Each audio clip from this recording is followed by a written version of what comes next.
Another of the superpowers of the grand jury is to prevent the formation of a deep state. The deep state has a lot to do with a question of tenure because it's composed of all these different bureaucrats, unelected bureaucrats, who persist from administration to administration, who remain in power, and this permanence in power it makes them actually a lot more powerful and impactful than who is currently sitting in the presidency or the Senate or whatnot in many respects. And so tenure is something that was very carefully guarded under the Constitution.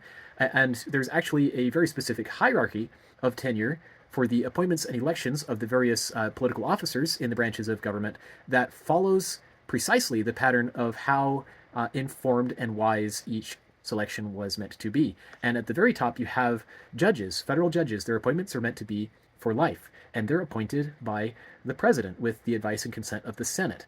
And so you have supposedly the most informed body in government right there, and I'm going to explain a little bit more of the reasons behind that. So the senators serve a term of 6 years, and they're meant to be elected by the state legislatures.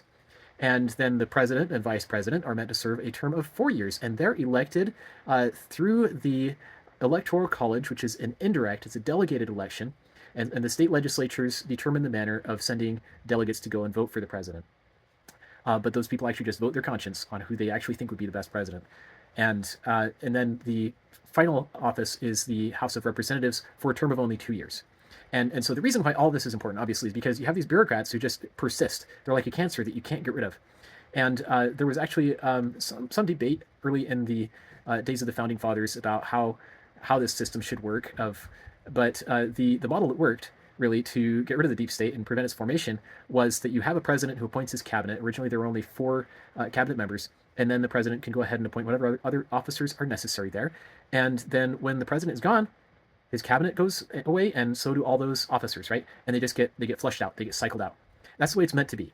Is you're supposed to flush out these lesser officers on a regular basis. And actually, the grand jury typically had a tenure of up to 18 months. You weren't really a government officer. You're not a public officer. You're still just a private citizen working on your own account.